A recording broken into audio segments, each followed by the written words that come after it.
नमस्कार जी। मैं आज एक बहुत बड़ा ऐलान करने जा रहा हूं। जैसा कि सबको पता है कि आम आदमी पार्टी सच्चे दिल से ईमानदार पार्टी है। आम आदमी पार्टी एक एंटी करप्शन आंदोलन से निकली हुई पार्टी है और आम आदमी पार्टी की दिल्ली और पंजाब की सरकारें तहे दिल से ईमानदार सरकारें हैं। हम एक पैसे की भी हेरा फेरी बर्दाश्त नहीं करेंगे।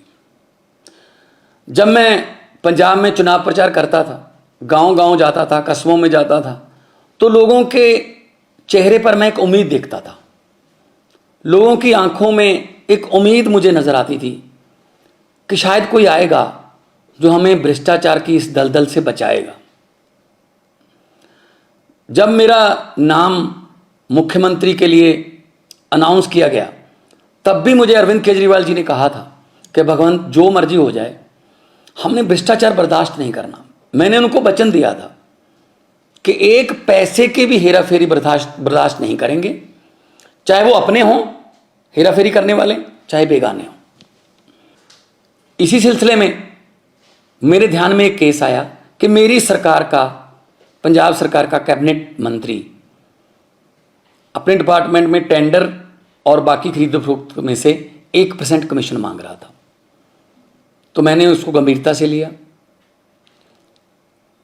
ये मामला सिर्फ मेरे पास ही है, मीडिया के पास इसकी कोई जानकारी नहीं है, विरोधियों के पास इसकी कोई जानकारी नहीं है। मैं चाहता तो इसको दबा सकता था। अगर मैं ऐसा करता तो मैं लाखों करोड़ों पंजाबियों का दिल तोड़ता जिन्होंने मुझ पर यकीन किया। तो मैं अपनी पार्टी की जो विचारधारा है उसके भी खिलाफ होता और मैं एक्शन लेने जा रहा हूं। उस मंत्री का नाम है डॉक्टर विजय सिंगला, जो कि सेहत मंत्री पंजाब में कैबिनेट में थे। जब मैंने उनको ये सबूत दिखाए तो उन्होंने अपना गुनाह कबूल भी किया। तो हम चाहे अपने हों चाहे बेगाने हों, जीरो टॉलरेंस है हमारी रिश्वतखोरी के खिलाफ। मैं सबको कहना चाहता हूं कि अब सिस्टम बदल गया है। चाहे आप अफसर हो, चाहे पंजाब में किसी राजनीतिक पद पर हो, चाहे विपक्ष में हो, चाहे सरकार में हो, अब सिस्टम बदल गया है। अब 1 रुपए की भी हेरा फेरी नहीं चलेगी।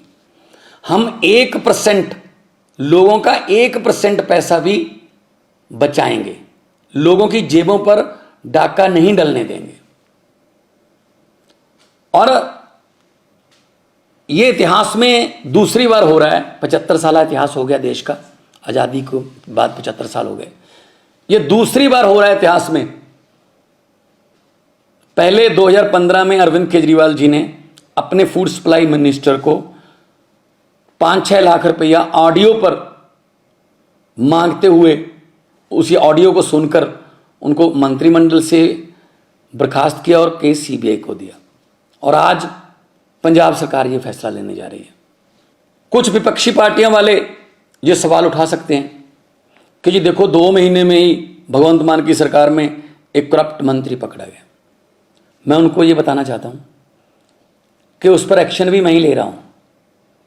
इससे पहले कई मुख्यमंत्रियों ने ये कबूल किया था कि मेरे मंत्रिमंडल में बहुत से मंत्री जो हैं माफिया से जुड़े हुए हैं और करप्शन करते हैं, लेकिन उन्होंने कोई एक्शन नहीं लिया। लेकिन आम आदमी पार्टी कट्टर ईमानदार पार्टी है। हम अपने मंत्री पर सख्त एक्शन ले रहे हैं और पुलिस का मामला भी, पुलिस को उसके खिलाफ कार्रवाई करने के निर्देश भी दे रहे हैं। बहुत से लोग ऐसे हैं जिनके दिल में, जिनके दिमाग में ये धारणा है कि ये करप्शन का ताना बाना बहुत बड़ा है, ये टूट नहीं पाएगा, ये करप्शन ऐसे ही चलती रहेगी। बिल्कुल भी ऐसा नहीं है। अगर नीयत सच्ची हो सब कुछ हो सकता है। अरविंद केजरीवाल जैसे भारत मां के सपूत हों, जिन्होंने पार्टी ही एंटी करप्शन मूवमेंट से निकलकर बनाई, और उनके साथ मेरे जैसे हजारों वतनप्रस्त सिपाही हों, तो ये देश बदल सकता है।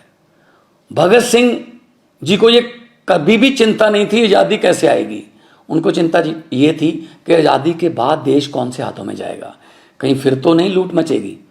लेकिन हम भगत सिंह के सपनों की आज़ादी को घर घर तक पहुंचाने के लिए वचनबद्ध हैं। इसी सिलसिले में हमने ये एक्शन लिया है। मैं फिर दोबारा कहना चाहता हूं भ्रष्टाचारियों को, जो देश को लूट रहे हैं, जो गरीबों का हक मार रहे हैं, कि जितने मर्जी इकट्ठे कर लो पैसे, हीरे मोती, मगर ख्याल इतना रहे कफन पे जेब नहीं होती, सब कुछ यहीं रह जाएगा। तो करप्शन फ्री कंट्री बनाना